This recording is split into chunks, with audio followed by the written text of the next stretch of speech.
Buddham Buddham Buddham Vande Dhammang Dhammang Dhammang Vande Sangham Sangham Sangham Vande Buddham Dhammam Sangham Vande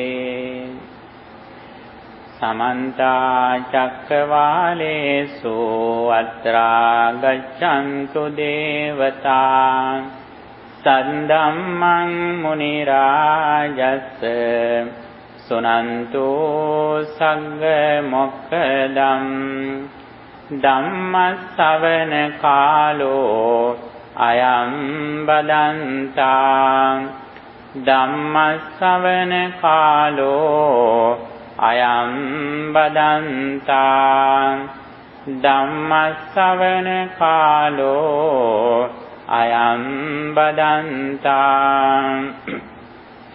Namo tassa bhagavato arahato samma sambuddhassa Namo tassa bhagavato arahato samma sambuddhassa Namo tassa bhagavato arahato samma sambuddhassa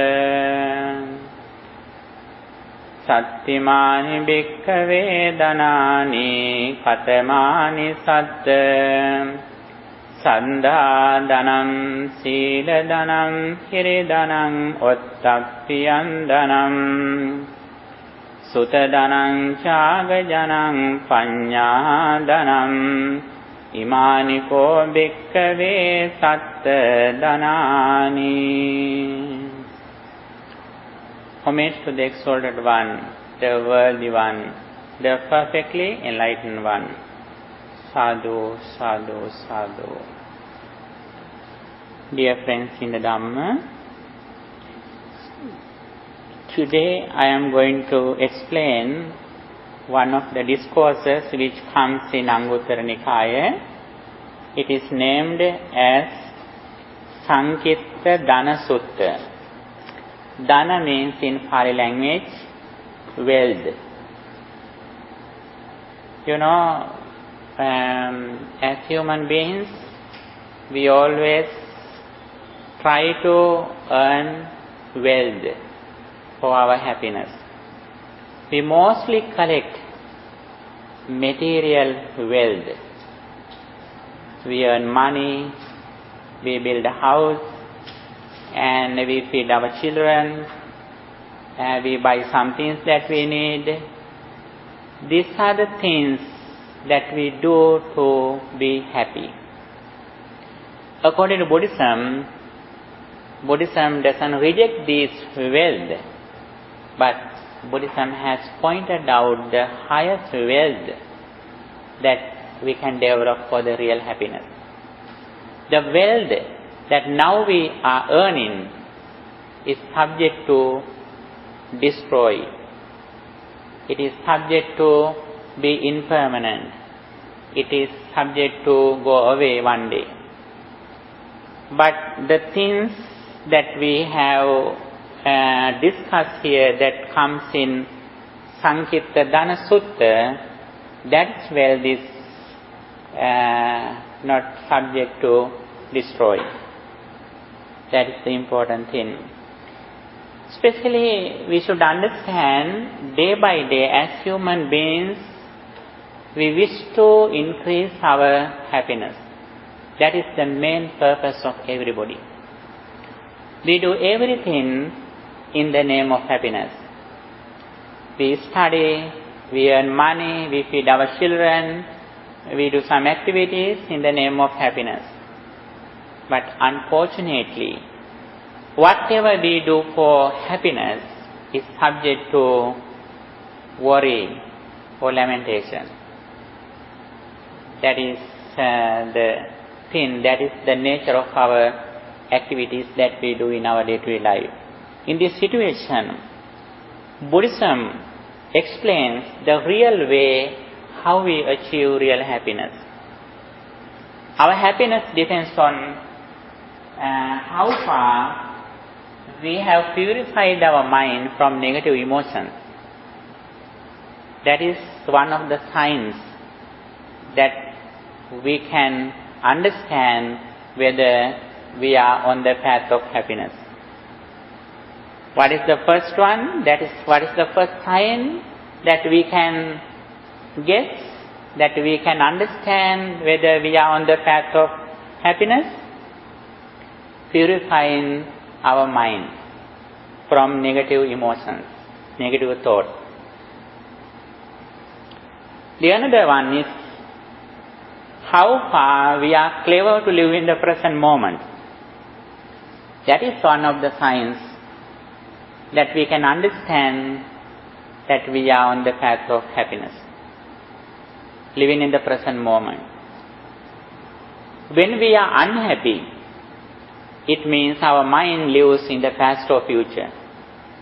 If we live in the present moment with mindfulness, at that moment we have no suffering. That is the nature of our life. As much as we can train our mind to live in the present moment, that is one of the successes that we have in our life. Then Buddha said,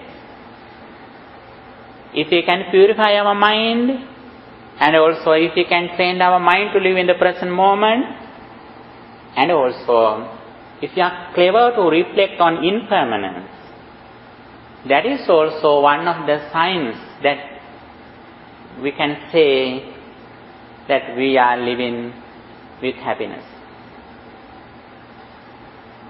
When we discuss the Buddhist path for the happiness, especially we have to practice some kind of activity. One of them is loving kindness. As much as we listening to what Buddha taught, day by day, loving kindness increases.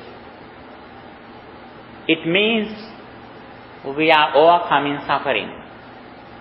We overcome negative thoughts. That is one of the signs that we are on the path of happiness. The second one is wisdom. Loving kindness means we always wish others success. We bless other people. May all beings be well, happy and peaceful like we are. Again and again, we concentrate our mind with loving kindness. Finally, as soon as we meet a person, we have an ability to reflect on that person as our only son or daughter. Then we have no struggles with him. If we have practiced loving kindness really, we don't stop in loving kindness. We have another three qualities with loving kindness. Loving kindness means metta. When we practice loving kindness, then we have compassion, mudita. We have compassion. Not only compassion, when other people are suffering, we are ready to help them. Even though we can't help them materially, we wish their success. We bless them to recover from those problems. That is it correct? Yeah. One. Okay. Compassion. Not only compassion that we have when we practice loving kindness,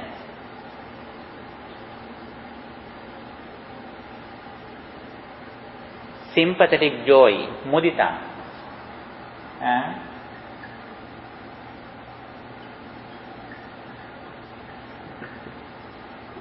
Sympathetic joy, it means we are happy when other people are successful.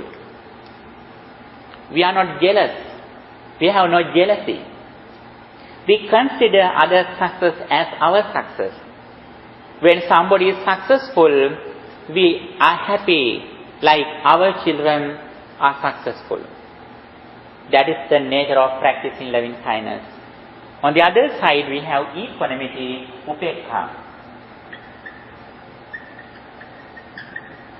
Equanimity means we have a balanced mind among good and bad.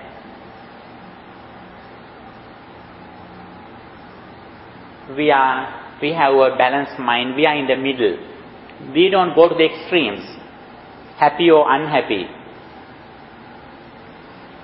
Having no loss among those things, among extremes, we are in the middle. We have a balanced mind because of practicing loving kindness. Karuna. Metta, karuna, mudita, upekha. Metta, loving kindness. Karuna means when other people are suffering, we have a warm heart. Yes. Metta. Metta and karuna. Metta, karuna, mudita. Mudita, upekha. These are the four sublime states. Brahma is living with these four qualities. That is why it means in Pali language, Brahma Viharana. Viharana means Brahma, how Brahma lives. Brahma lives with these four qualities, four sublime states. He spread these four things for all of people in the world. Metta means loving kindness, karuna means compassion, and mudita means sympathetic joy, and upekha, equanimity. Sometimes some Brahmas, in period to period, it is not a permanent situation. We can see different Brahmas. Sometimes when they meet the Buddhas, they are listening to Buddha's message and they become some kind of enlightenment state. One day they also can achieve some kind of spiritual development, achievements. And this is one of the signs that we are on the path of liberation. We are on the path of happiness.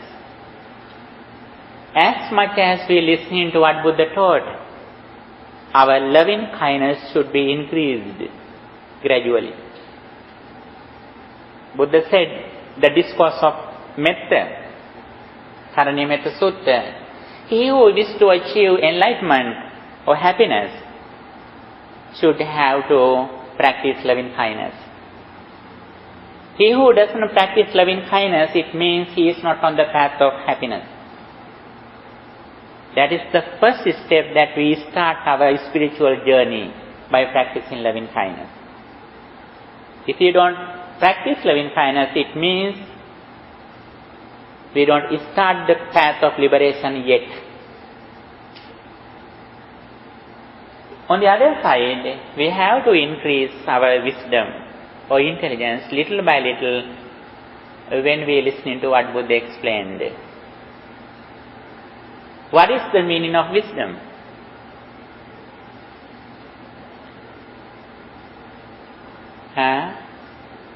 Wisdom can be divided into two. One of them is the comprehension of the karmic law, the understanding of karmic law. The second one is the understanding of the impermanence, dependent origination, cause and effect, paticcasamuppada.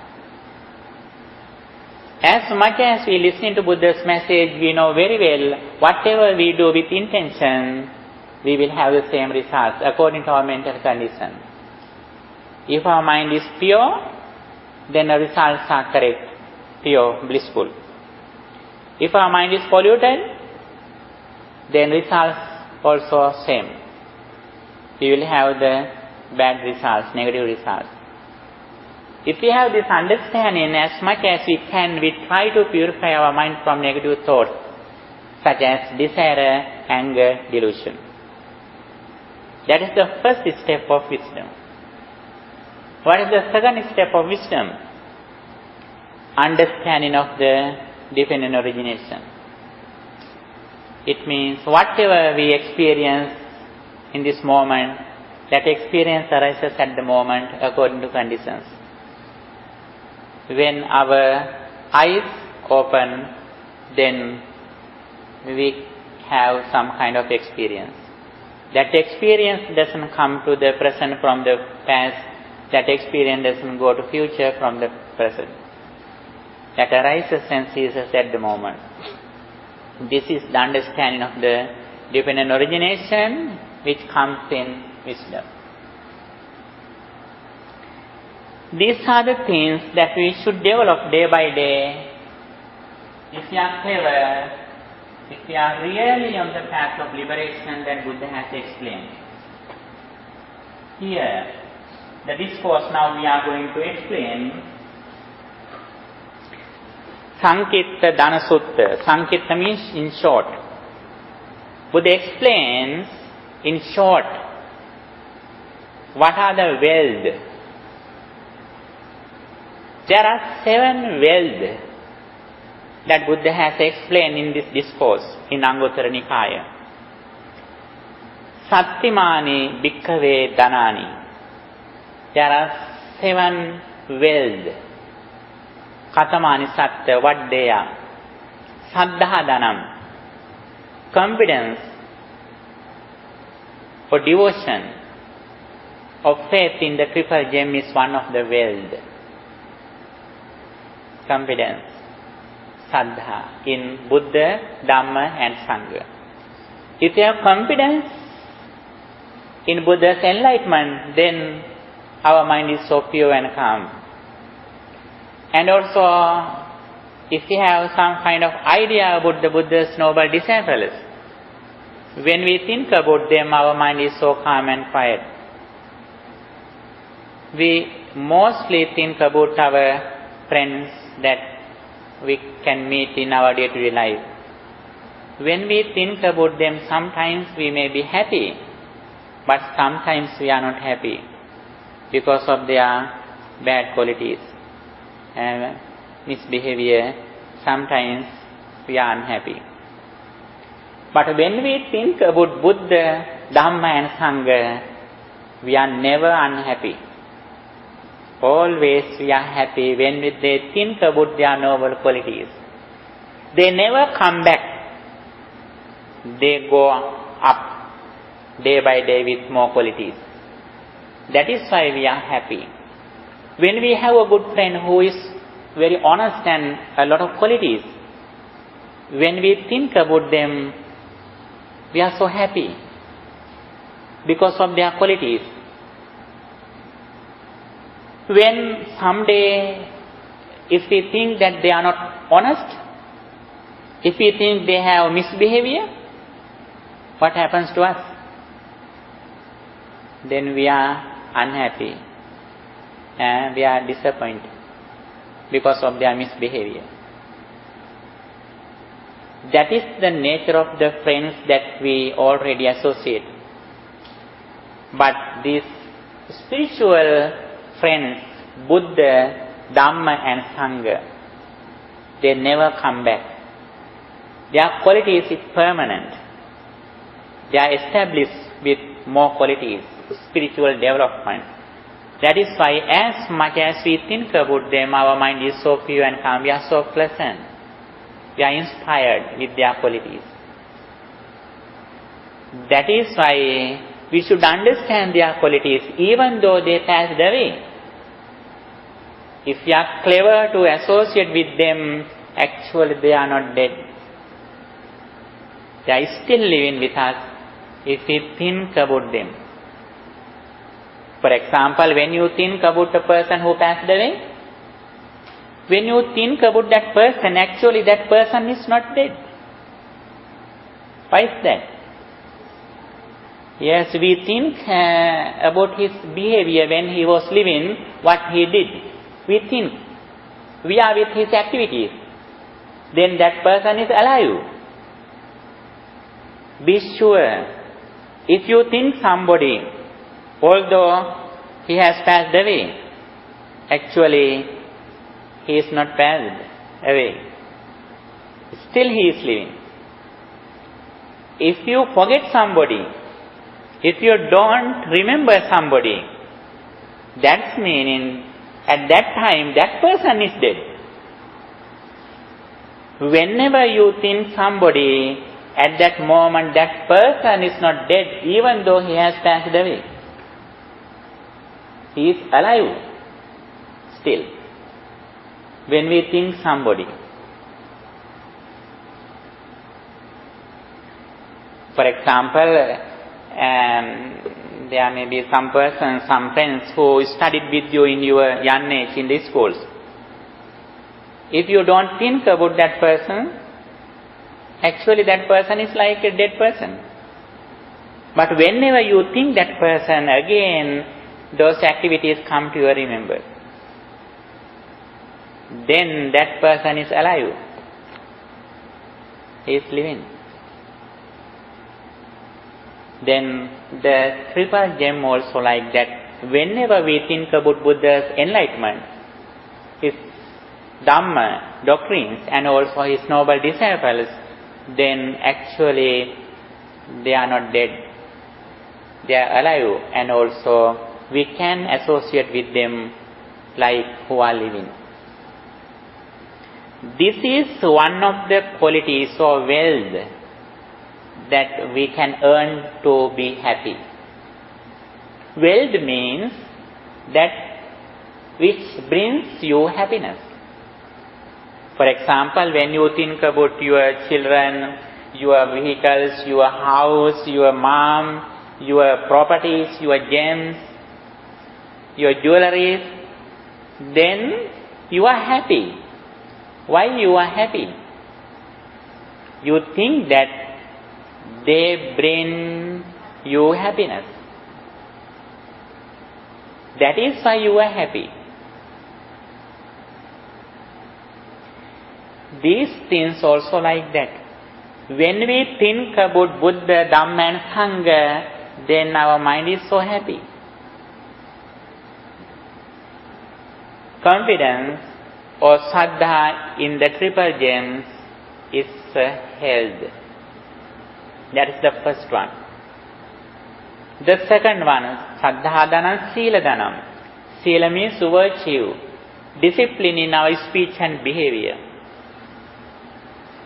How is that? How is virtue? Buddha explained as a wealth.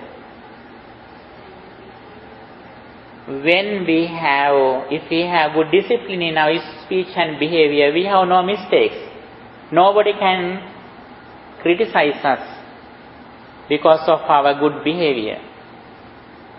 We can be proud of our behavior, our past, that we have no mistakes in our life. We have confidence, and also we can go to any society without fear, without shame. That is why it is said as a wealth, sila, or virtue.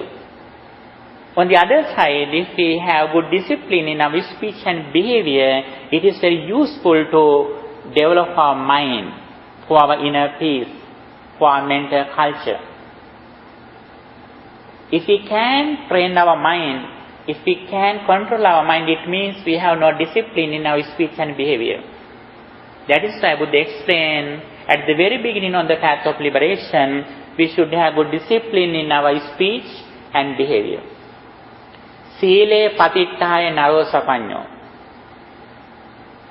Intelligent person train his mind with a good discipline in his speech and behavior. That is also very important. The next one, the third one is the hiridanam. Yes, hiri means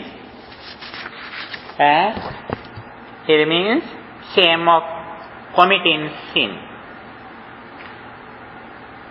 When we are going to do some evil or bad thing, we are shy. But somebody is shy to do good deeds in the society. But the disciplined person, learned person who listening to Buddha's message, he is shy to do bad deeds, misbehavior. But when we see the society, we can see when we invite somebody to practice generosity or virtue, then they are shy. It should not be the real shy. The real shy that we should have, the real shame that we should be shy when our mind invite us to do bad deeds, evils, negative thoughts. That is the place where we should be shy. That is the place where we should practice shame. Hiri is one of the qualities, one of the wealth that Buddha has explained in this discourse. Ottappa means, fourth one is ottappa, fear of committing sin. He is afraid of doing bad deeds. He doesn't like negative results, evil results. He knows very well if he does something with impure mind, he will have to face negative results, unwholesome results, bad results. He doesn't like it. That is why he is afraid of doing bad deeds, unwholesome thoughts, unwholesome deeds. That ability also one of the wealth. That is the fourth one. What is the fifth one? Suttadanam. Sutta means learning, listening to what Buddha taught. As much as we can increase our knowledge about Buddhism, what Buddha taught. Actually, although we say Buddhism, that teachings don't belong to Buddha. Buddha explained, Buddha realized, discovered the world reality. Buddha said very clearly, whether Buddha appears or not in the world, this Dhamma is forever. We respect Buddha because he realized, discovered by himself, and he explained to the world that understanding kindly. That is why we respect Buddha. As much as we listen to Buddha's message, we know very well that how suffering arises. But other people don't know. We are so lucky. As soon as we know very well that now I am suffering, we know very well now I am ignorant. Now I live in the past or future, that is why I am suffering. On the other side, if I am suffering, it means my mind has anger, desire or delusion. That is why I am suffering.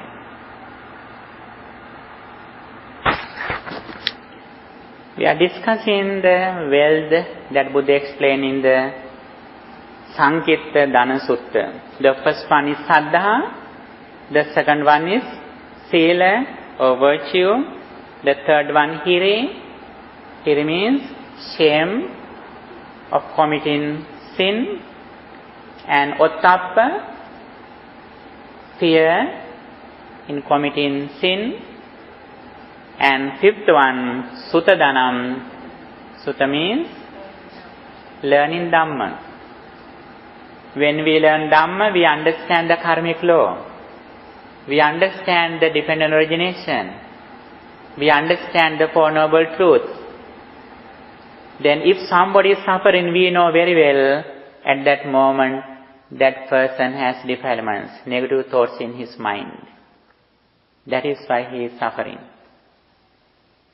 If somebody is angry, it means at that moment that person is living in the past experience. That is why he is angry. That is why he gets angry. We also can apply these teachings to our life. then we know very well how suffering arises and how we overcome suffering. If we can keep our mind completely in the present moment with mindfulness and intelligence, with the understanding of impermanence, at that moment be sure we have overcome suffering.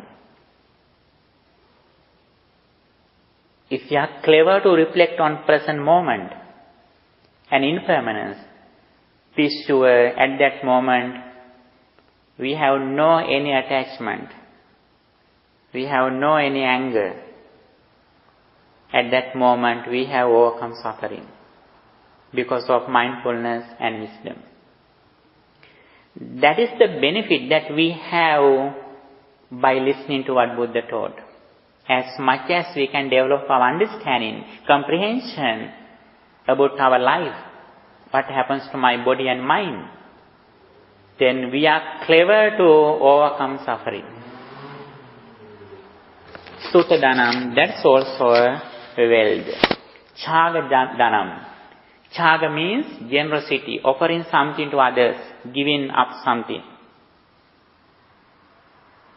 This is also one of the qualities that we can practice in the name of happiness. Chaga is a very good quality that we can practice in our day-to-day life.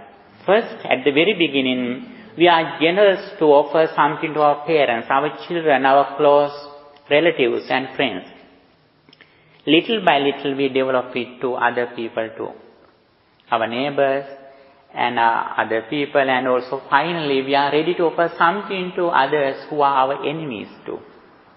Then our mind is rich in a good personality. That is the good concept of Bodhisattva who wish to attain Buddhahood.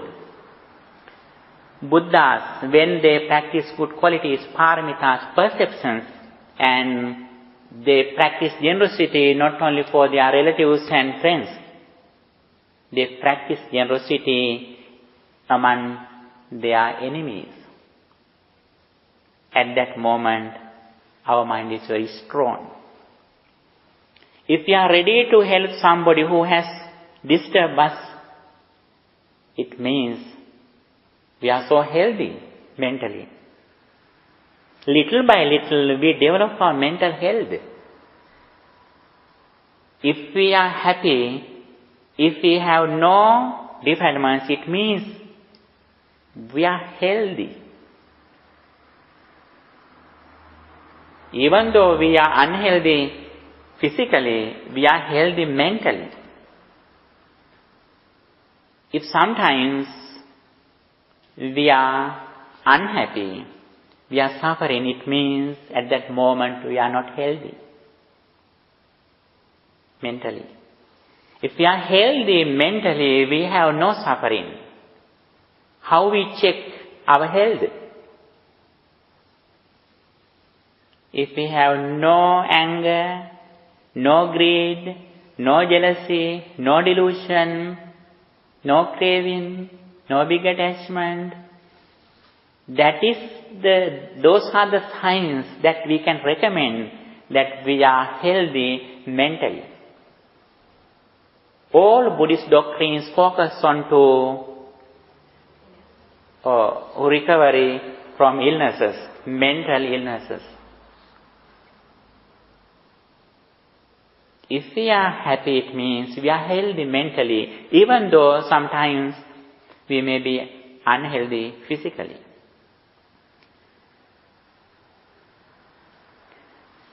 Giving up or chaga is one of the good qualities we can practice. Among the three meritorious deeds, one of them is generosity, dana. When we offer something to others, we don't have a concept of return.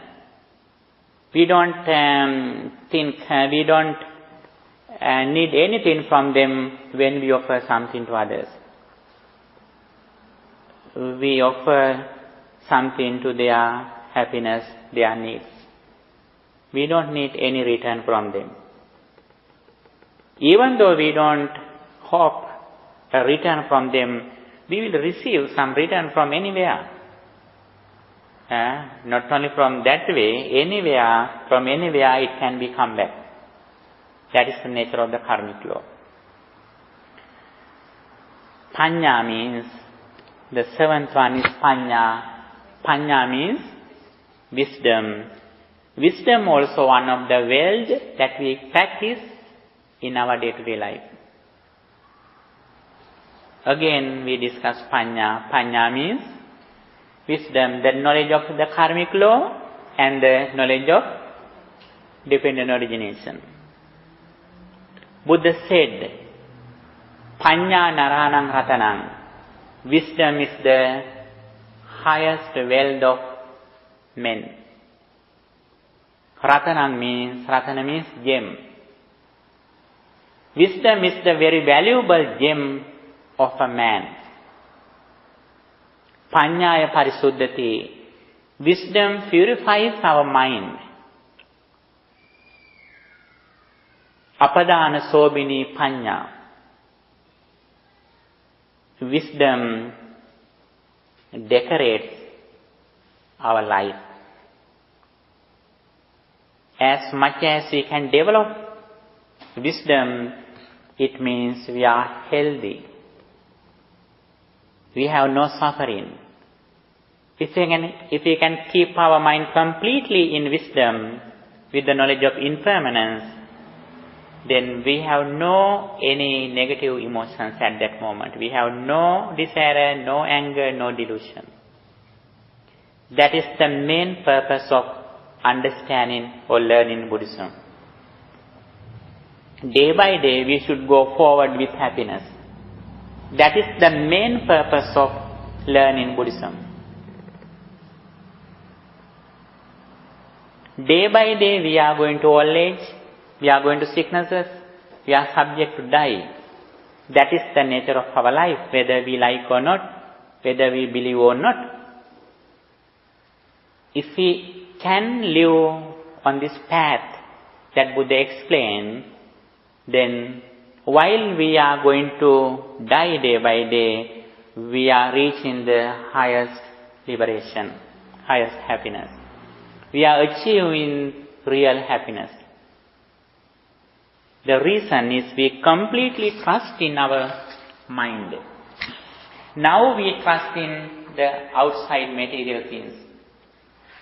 When we are on the path of liberation, we mostly trust in our mind. Buddha said, mind is the refuge for the body. Mindfulness is the refuge for the mind. Liberation from negative thoughts, defilements is the refuge for mindfulness. Enlightenment is the refuge for the liberation. Physical body, mind, mindfulness, liberation, enlightenment. Enlightenment is the refuge for liberation.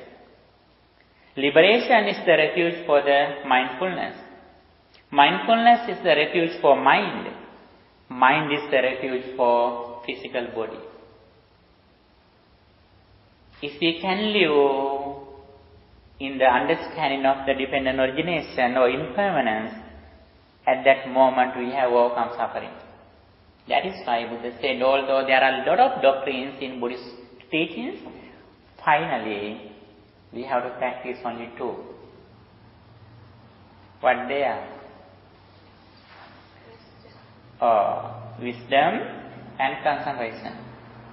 Concentration means we trained our mind to live in the present moment. Day by day we try to increase the duration that we practice meditation. Using any kind of meditation technique, such as breathing meditation, loving kindness meditation, the contemplation on Buddha's qualities. There are 40 meditation techniques according to our characters. We can choose and we can practice any kind of meditation technique.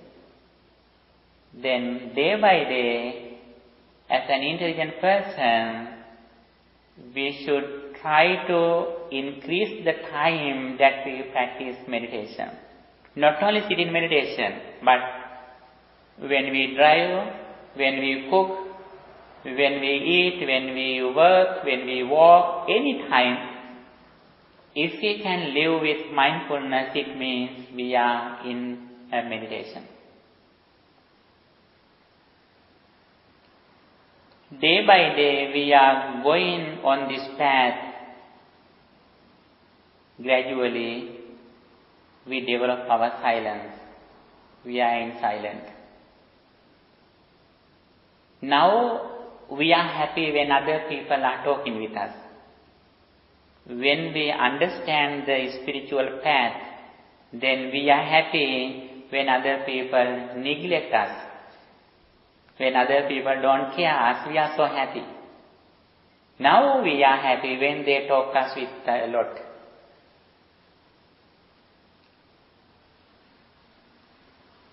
And also, always we try to understand the impermanence. Every moment, what happens to my life?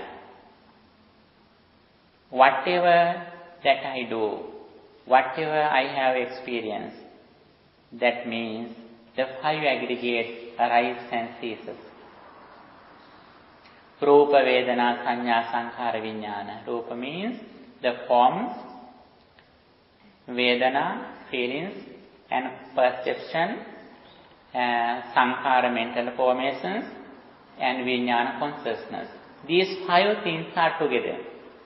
We can separate them. We separate them mentally.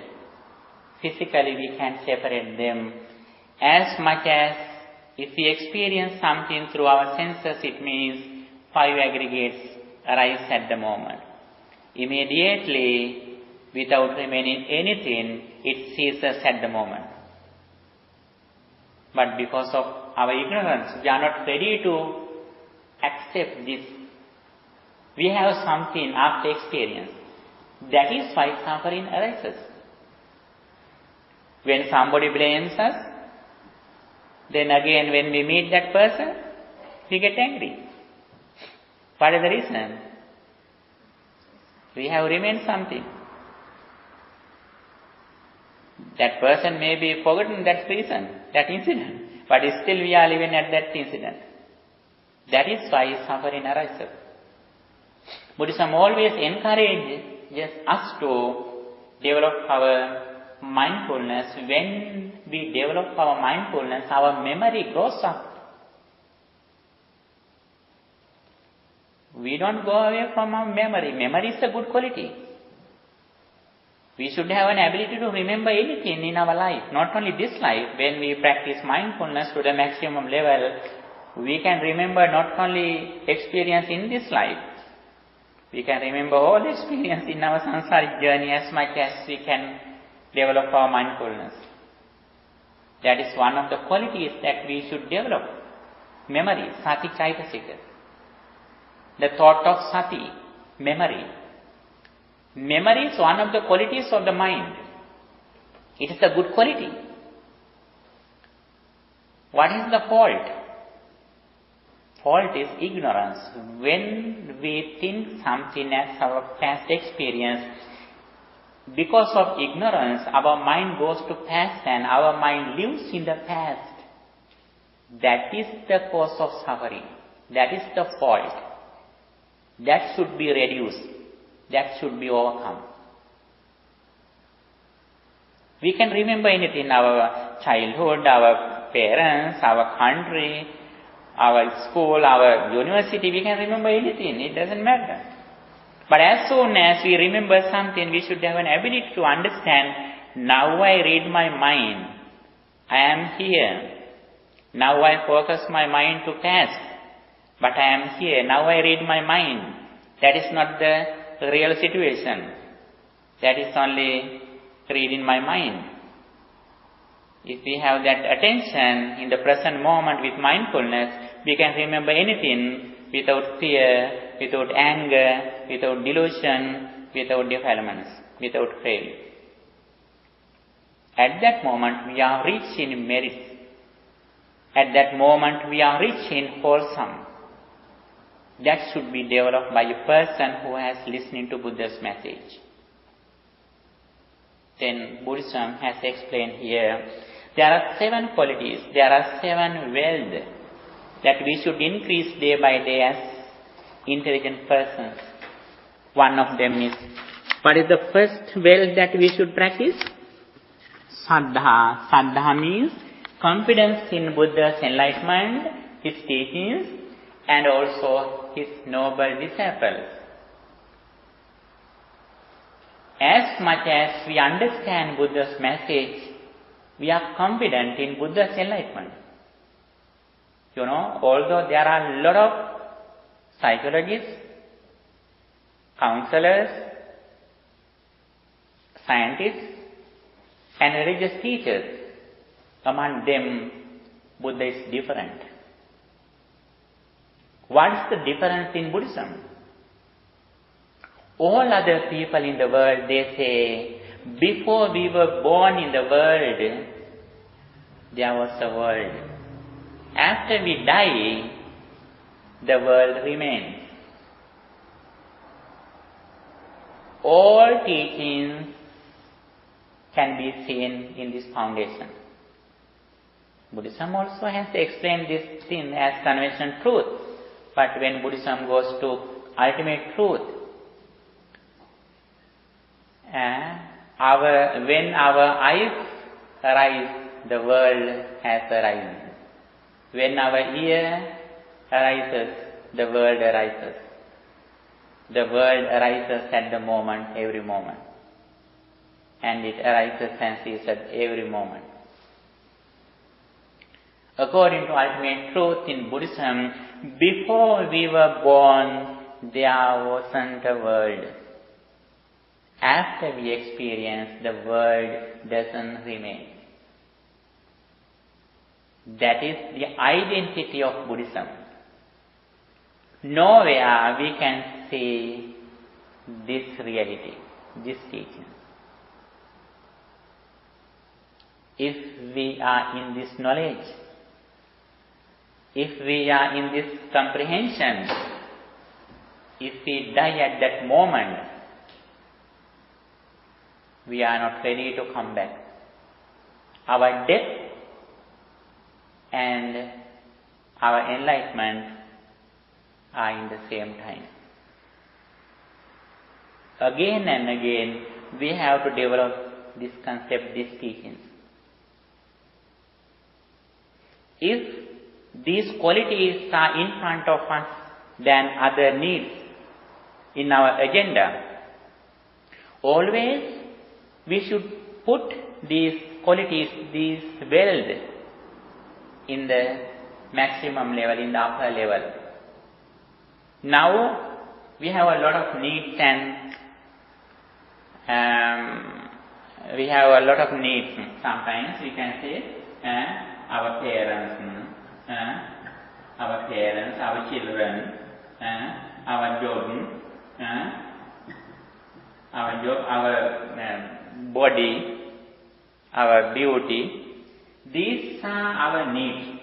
We have given the priority to these things now. Our vehicle, our house. It doesn't matter. Buddhism doesn't say that we have to neglect them. We should have these things. While we are giving the priority to them, now our confidence, our mindfulness, our wisdom here, little by little, we should put in them up. Little by little. Confidence. We are living with the Buddha, Dhamma and Sangha. We are in mindful and we are intelligent in the impermanence, and we have virya or effort to overcome evil and to practice good deeds. If our indriya dharma, if our 5 faculties or 7 wealth are here in this level, while we are taking care of these things, that is our proficiency. That should be our skillfulness.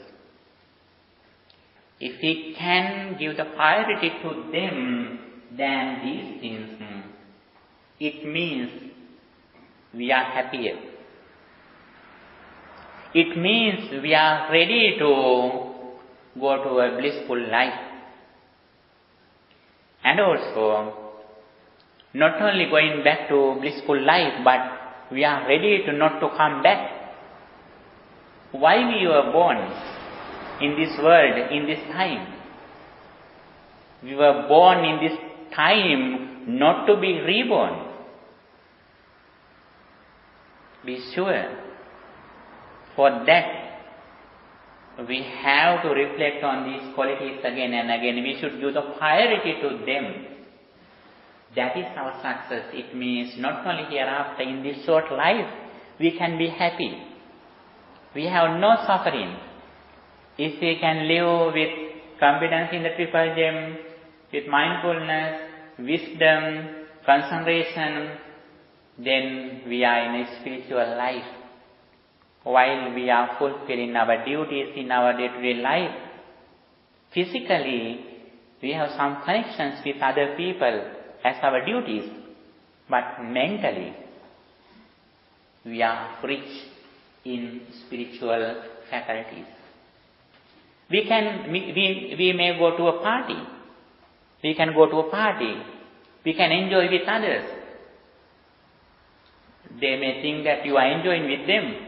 While you are among them, you are thinking about your concentration, your wisdom, your impermanence. You are in another world while you are among them.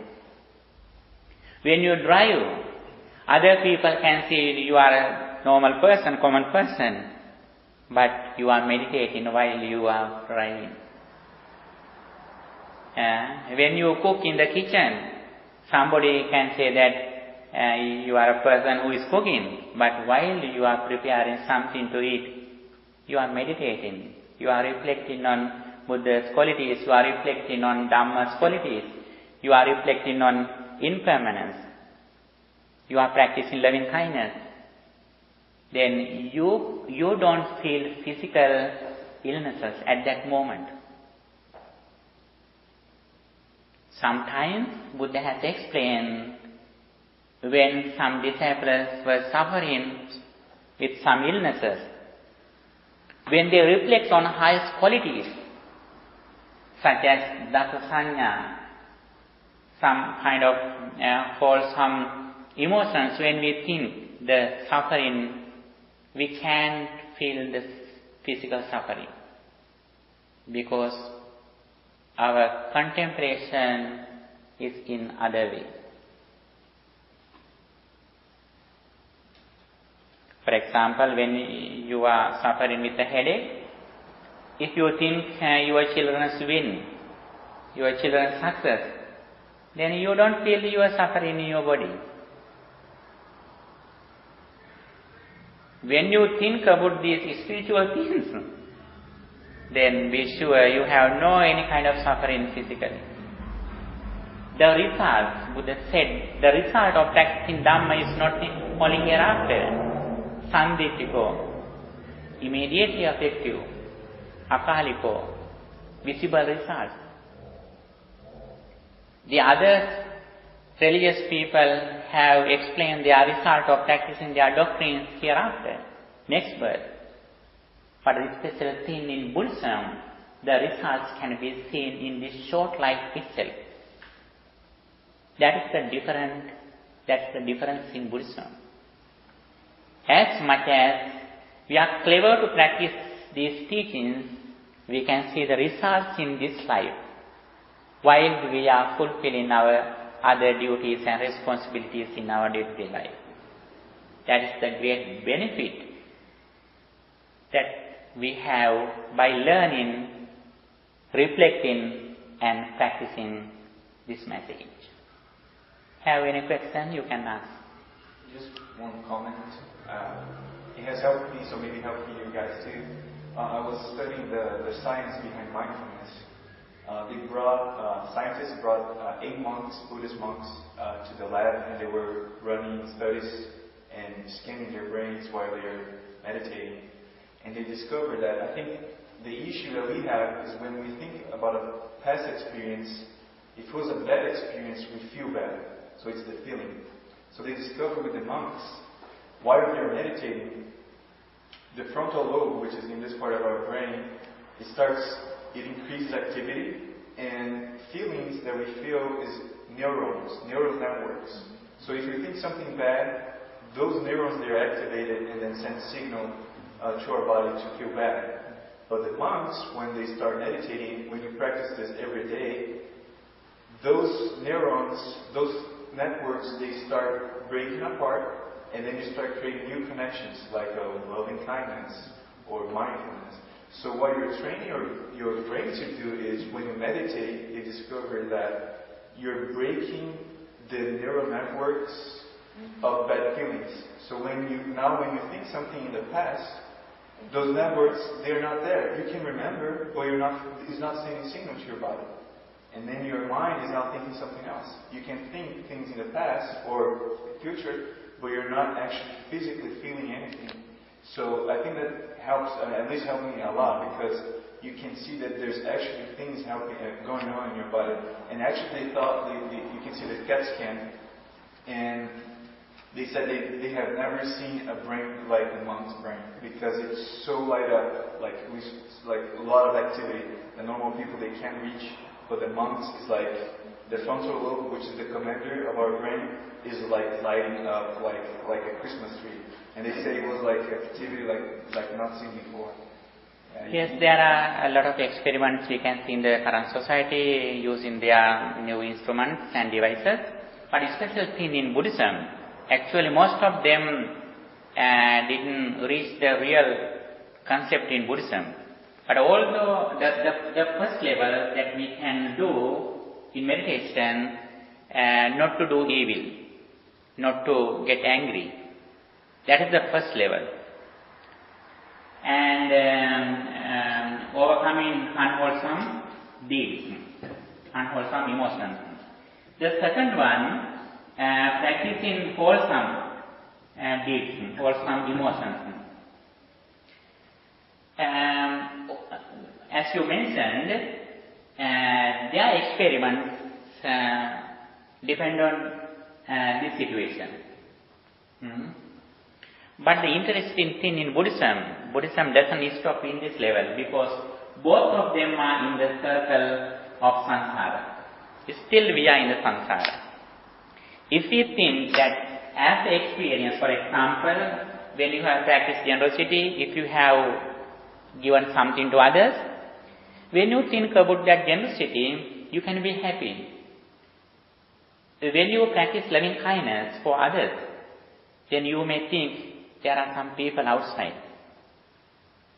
It is good in the first level, but when we go to the deep level, with concentrated mind, we overcome the samsaric circle. How is that?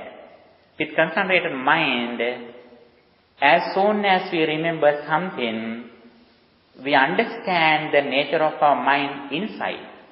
In samatha meditation, as you mentioned, in this level, people get something from outside. They practice loving kindness for the people who are outside. But when we come to the inside meditation, we catch everything from inside. For example, when we go to the mirror, we can reflect on this figure can be destroyed, this mirror can be destroyed, this light can be overcome. We can reflect on, we can consider those things outside. But when we go to the deep level, we reflect on in this side. The figure, the projection, the reflection arises because of me, because I am here. As soon as I come here, the reflection or projection arises here. That concept is very high. Then I reflect on outside. As much as we reflect on outside, even though it is wholesome emotion, but still we are in the samsaric journey. The very special thing is, when we go to the deep level, we always catch something inside, not outside. Then for that we have to understand the five aggregates. That is very important. the special meaning of impermanence. But mostly people explain impermanence some changing, not just changing. Changing can be seen very easily. This flower can be destroyed. It is very easy to understand. It is not the impermanence that would explain.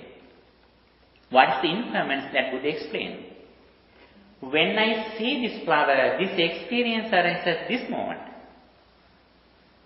As soon as my attention goes to another way, then that experience has ceased at that moment immediately without remaining anything.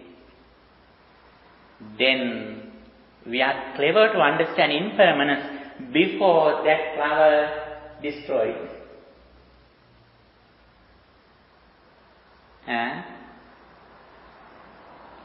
Still the flower is blooming. We can understand the impermanence. But other people understand impermanence of the flower after the flower destroys. But we are clever to understand impermanence while the flower blooming, not only destroying. That is the way in early Buddhism how we practice impermanence. Especially that is the direct way. But most of people in the name of Buddhism, they have understood the changing as impermanence. The Bodhisattva, the Buddha realized changing before he attained enlightenment.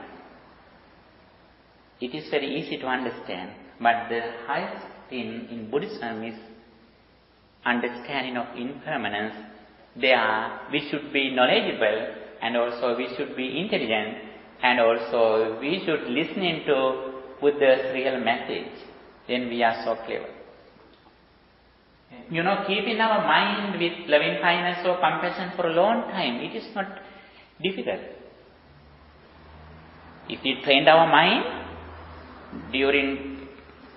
for a long time, we can keep our mind in the same way. With practicing loving kindness, may all beings be well, happy and peaceful. May all beings be peaceful, be peaceful. Finally, when we practice loving kindness, at the very beginning we practice all people. First, may I be very happy and peaceful.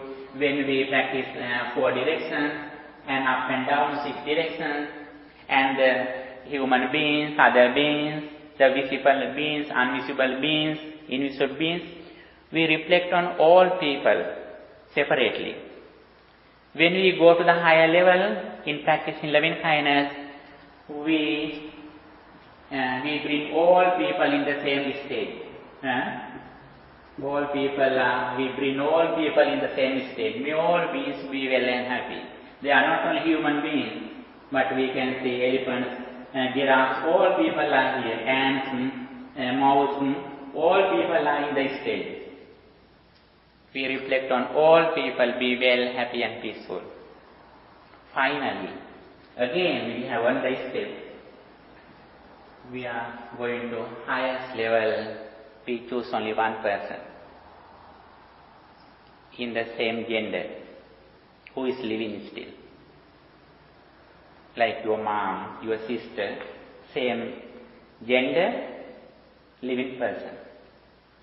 We focus only one person when we go to the highest level in concentration. Then our mind is completely concentrated. There are many steps in loving kindness too. So when you go to the higher level, say I'm thinking about my mom. So why do I have to think about how she's sick or how she's suffering or all We that? bless her. May my mom be well, happy and peaceful. Whether she is sick or not, it's another thing. The purpose of not only just blessing, the purpose of concentration of our mind. Whether they recover or not. The purpose of practicing loving kindness in this way to concentrate our mind. That is the main purpose. Although sometimes we bless other people, sometimes many of people have no recovery, no result. But we practice loving kindness for our inner peace, not only for them. Samatha meditation, we practice Samatha meditation as a benefit for our insight meditation. Especially, as I mentioned before, when we choose only one person, it is very easy to concentrate our mind in the jhana steps, jhana levels, fully concentration mind. Therefore, actually I was discussing your comment that in the first level we try to overcome negative thoughts, anger, delusion, greed, jealousy, those negative thoughts. And this level, we try to keep our mind for a long time with wholesome thoughts. But, as I mentioned on Sunday, there were some beings, some ascetic people when Buddha was living in his time, who have reduced their negative thoughts for a long time, for many eons, billions of eons. But they couldn't attain enlightenment. Why is that? They didn't understand this level, the impermanence. So reducing hindrances is not difficult. The special thing that Buddhism explained to reduce our delusion or ignorance. We mostly go to outside. When we reflect on this statue, I can concentrate my mind, but still I am thinking the statue is outside. Even though my mind is concentrated, I am ignorant. Because I think that the statue is outside. Physically we can see in outside, but it arises according to my perception and my feelings. This wall is seen according to my perception and feelings. When my eyes change, these things are different. These are not the real things. These can be seen according to my eyes that I made according to my previous karma and ignorance. When my emotions, when my perception changes, my eyes also change. The outside things are not changed. When my karma energy change, my eyes change, my ears change, these senses change. That is the Buddhist aim, not change in outside. When we change our attitude, our vision, our understanding, then automatically our senses change. Then suffering doesn't come. Suffering comes not from outside.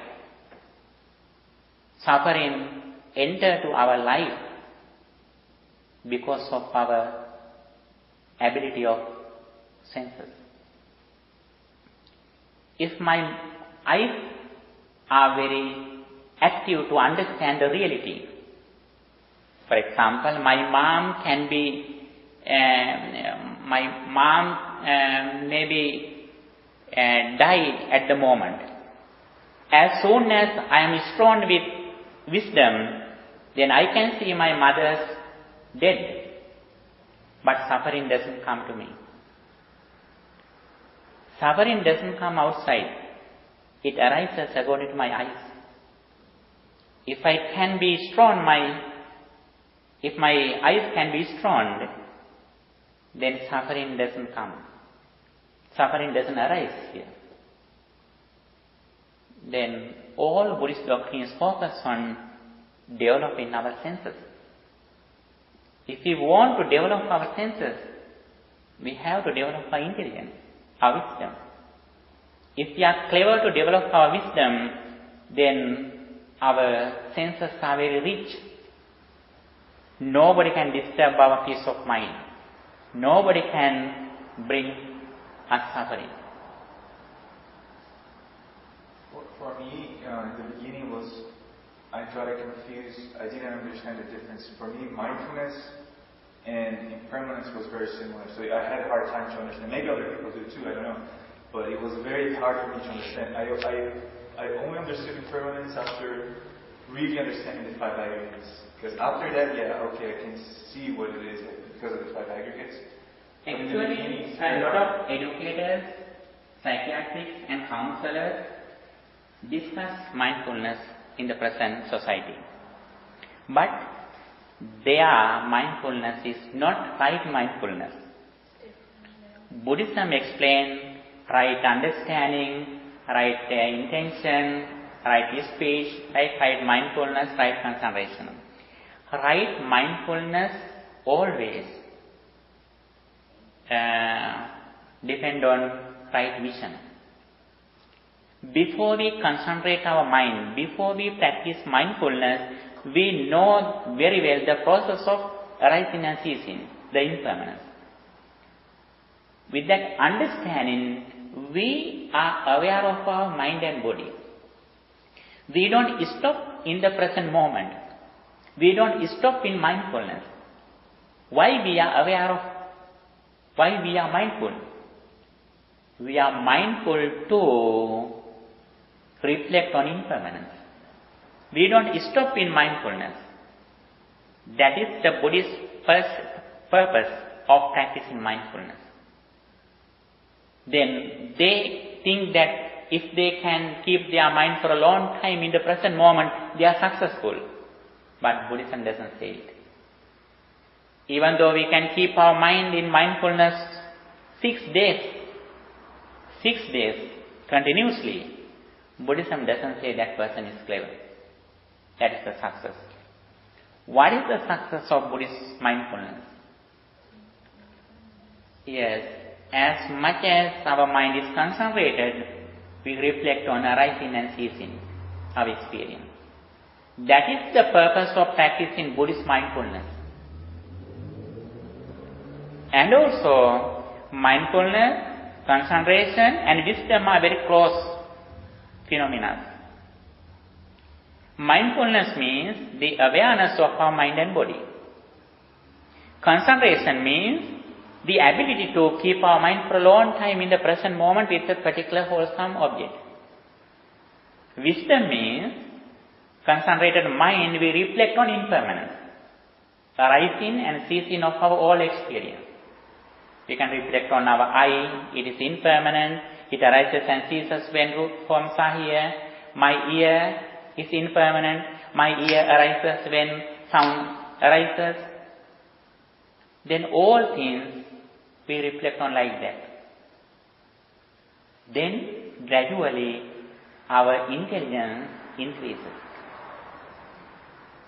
Then as soon as we meet something, when we see that bag, carpet, chairs, we know very well, even though the same thing that I am seeing here before I saw, but I know very well according to ultimate truth, this experience all arises in this moment. Suddenly it ceases. Then gradually, if we can develop this impermanence, intelligence or wisdom, it means we have not only impermanence, wisdom, 5 are together. What they are? Wisdom, concentration, mindfulness, energy and confidence. 5 spiritual faculties are together.